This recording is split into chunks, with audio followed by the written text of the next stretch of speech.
వారం Janasena MLA cherry Balaraju గారు, మీకు హ్యాట్సాప్. మీరు సామాన్యులు మాస్క్ వేసుకొని వెళ్ళి ఉద్యోగాలు పబ్జీ గేమ్ ఆడుకుంటే మంచి పని చేశారు. సస్పెండ్ చేయటం కాదండి, గవర్నమెంట్కి చెప్పండి. సస్పెండ్ చేయటం కాదు, సస్పెండ్ చేస్తే ఉద్యోగుల్లో మార్పు రావట్లేదు. ఉద్యోగాలు తీసేసి కొత్త ఉద్యోగులు ఆ ఉద్యోగం అతనికి ఇంకా ఉండదు అని చెప్పేసి బిల్లు తేండి చట్టంలో. ఏ ఉద్యోగి తప్పు చేసినా వాళ్ళ ఉద్యోగం తీసేసి చదువుకున్న నిరుద్యోగులు లక్షల మంది ఉన్నారు. డిగ్రీలు, పీజీలు, ఇంజనీరింగ్లు చదువుకొని రోడ్ల మీద 15,000 20,000 జీతాల కోసం నానా తంతాలు పడుతున్నారు.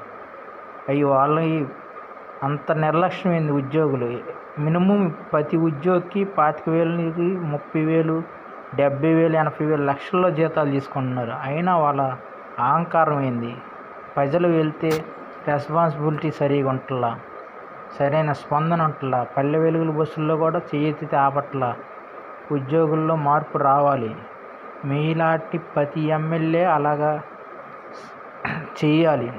సీఎం గారు కూడా, డిప్యూటీ సీఎం గారు కూడా, మీరు కూడా ఆకస్మిక తనిఖీలు చేయాల్సింది ఇంకా చాలా ఉన్నాయి. ప్రభుత్వ వాటిల్లోనే కాదు, ప్రతి గవర్నమెంట్ హాస్పిటల్లో తనిఖీలు చేయాలి. ప్రైవేట్ హాస్పిటల్లో మరీ దారుణంగా ఉంది. మనుషులు చనిపోయినా కూడా ట్రీట్మెంట్ చేస్తున్నారు. ఉదాహరణకి Aditya hospital Guntur, CVR hospital గుంటూరే. సివిఆర్ హాస్పిటల్లో కూడా అన్నీ తెలుసు. పేరు శ్రీకాంత్, సివిఆర్ హాస్పిటల్ అతని పేరు.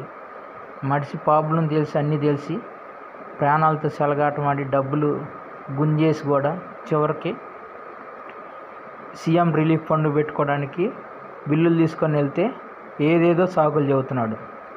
CVR hospital Guntur, Aditya hospital. మనిషి చనిపోయిన 3 గంటల తర్వాత కూడా టాగూర్ సినిమా కన్నా దారుణంగా ఉంది. అలా చేస్తున్నారు. ఆంధ్రప్రదేశ్ వ్యాప్తంగా కాదు, ఇండియా వ్యాప్తంగా కూడా ప్రతి హాస్పిటల్లో, కార్పొరేట్ హాస్పిటల్లో మంత్రులు, ఎమ్మెల్యేలు, సీఎం, డిప్యూటీ సీఎం ప్రతి ఒక్కళ్ళు ఆకస్మిక తనిఖీలు చేయాలి. కార్పొరేట్ హాస్పిటల్లో చేయాలి, కార్పొరేట్ స్కూల్లో చేయాలి, గవర్నమెంట్ హాస్పిటల్లో చేయాలి. ప్రతిరోజు చేయాల్సిన పని లేదు. 3 నెలలకు ఒకసారి, 2 నెలలకు ఒకసారి ఆకస్మికంగా ఎవరికి చెప్పకుండా, అధికారులకు కూడా చెప్పకుండా సైలెంట్గా వెళ్ళి తనిఖీలు చేయాలి. అప్పుడు భ్రాగోతాలు బయటపడతాయి. తనిఖీలు చేస్తే ఏ అధికారి అవినీతికి దొరికినా వాళ్ళ ఉద్యోగం సస్పెండ్ చేస్తున్నారు. సస్పెండ్ చేసే ఉపయోగం ఏముందండి? మళ్ళీ 10 రోజులకో నెలకో మళ్ళీ ఉద్యోగం ఇస్తున్నారు. అసలు ఉద్యోగాలు భద్రత లేకుండా తీసేయాలి. ఇండియాలో ఒకసారి అవినీతి చేసిన అధికారి అయినా సరే, ఒకసారి తప్పు చేసిన అధికారి అయినా సరే, నిర్లక్ష్యం చేసిన అధికారి అయినా, ఏ పోలీస్ అధికారి అయినా సరే, ఏ సిబిఐ అధికారి అయినా సరే, ఎవరైనా సరే ఉద్యోగ భద్రత వాళ్ళకి లేకుండా జీరో చేసేయాలి. అలాంటి చట్టాలు కేంద్రంలో తేవాలి, రాష్ట్రాల్లో తేవాలి. అప్పుడే మన దేశం బాగుపడుతుంది. అవినీతి అనేది చేస్తే సస్పెండ్ చేయటం కాదు, ఉద్యోగమే ఉండకూడదు. ఆ రోజు దొరికిన రోజు అతని ఉద్యోగం తీసేసి చేసుకుంటే ప్రభుత్వ ఉద్యోగంలోనే అతనికి అవకాశం ఉండాలి. ఇంకా గవర్నమెంట్ ఉద్యోగం అనేది లైఫ్లో ఉండకూడదు అతనికి. అలాంటి చట్టాలు తీసుకొచ్చి డెవలప్ చేయండి ఇండియాని. మీకు సెల్లిట్ కొడతాం ఏ గవర్నమెంట్కైనా సరే. కానీ పేద ప్రజల్ని ఇప్పుడు నాలాంటి ఎవడో ఒకడు కంప్లైంట్ ఇస్తే నన్ను టార్గెట్ చేసేసి నన్ను ఇబ్బంది పెడతాం చేస్తున్నారు. అది పద్ధతి కాదు. ఎందుకు టార్గెట్ చేస్తారు? 700 కిలోమీటర్లు, 600 కిలోమీటర్లు సొంత డబ్బులు పెట్టుకొని వచ్చి ఓటేసినందుకు మాకు టార్గెట్ చేస్తారా? ఏ అధికారి అయినా సరే తప్పు చేస్తే సస్పెండ్ చేయటం కాదు, వాళ్ళకి ఉద్యోగం తీసేసి కొత్త కుర్రోళ్ళు, చదువుకున్న వాళ్ళు వేల లక్షల్లో ఉన్నారు, వాళ్ళకి ఇవ్వండి, చేస్తారు. అప్పుడు ఉద్యోగుల్లో మార్పు వస్తుంది. ఉద్యోగం సస్పెండ్ చేస్తే ఏముందిలే మళ్ళీ నెలకు వస్తాం అన్నట్టుగా. ఇప్పుడు చట్టాలు అట్టగా ఉన్నాయి. ఆ చట్టాలు మార్చండి.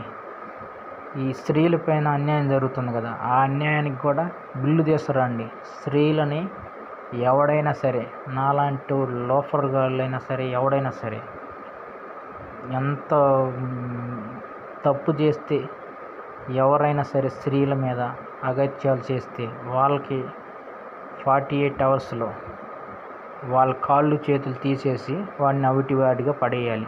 వాడు చేసిన తప్పుకి వాడి మెయిల్ లేకుండా చేసేయాలి. వాడి మెయిల్ లేకుండా చేసేసి వాడిని సస్పెండ్ చేసేసి పడేయాలి. మెయిల్ తీసేసి కాళ్ళు చేతులు తీసేసి వాడిని ఒక అవిటి జీవిగా పడేస్తే రెండోసారి అప్పుడు స్త్రీలపైన అన్యాయాలు జరగటానికి భయపడతారు. మత్తు మందుకు బానిసై ప్రతి ఎదవ మత్తు మందుకు బానిసలై ఏం చేస్తున్నారో వాళ్ళకే తెలియట్లా. ఈ మత్తుని కంట్రోల్ కూడా చేయాలి గవర్నమెంట్స్. లిమిట్ లేదు. ఉన్నోడికి ఒక న్యాయం, లేనోడికి ఒక న్యాయం. ఇది 100% మన ఇండియాలో జరుగుతుంది. ఇది 100% ఉన్నోడికి ఒక న్యాయం జరుగుతుంది, లేనోడికి కూడా జరుగుతుంది. ఇది వాస్తవం. దీన్ని అందరికి సమన్యాయం ఎప్పుడు జరుగుతుందో అప్పుడు మన ఇండియా బాగుపడుతుంది. అలాగ మన ఇండియాలో 78 సంవత్సరాలు మొన్నే చేసుకున్నాం. 78వ స్వాతంత్ర దినోత్సవం. ఇప్పటికీ స్వతంత్రం వచ్చి 78 సంవత్సరాలు అవుతుంది. ఆ గవర్నమెంట్ చేయలేదని ఈ గవర్నమెంట్ చేయలేదని ఆ గవర్నమెంట్ ఒకరి మీద ఒకరు నిందలేసుకోవడం తప్పితే ఇప్పటికీ కరెంటు దీపాలు లేని విలేజ్లు వేలల్లో ఉండి, రోడ్లు నోచుకోలేని విలేజ్లు లక్షల్లో ఉండి, అన్ని సౌకర్యాలు 78 సంవత్సరాల్లో కూడా మనం సమకూర్చుకోలేకపోయాం. రైతే రాజని పేరుకి చెప్తున్నారు. పేరుకి రైతు రాదని పొగుడుతున్నారు. వెనకాల గోతులు తీసేసి చంపేస్తున్నారు రైతుని. ఇది నా ఆవేదన. ఒక సామాన్యుడు ఆవేదన అర్థం చేసుకుంటారని అనుకుంటున్నా. ఇట్లు ఒక సామాన్యుడు ఆవేదనగా ఈ వీడియో అప్లోడ్ చేస్తున్నాం.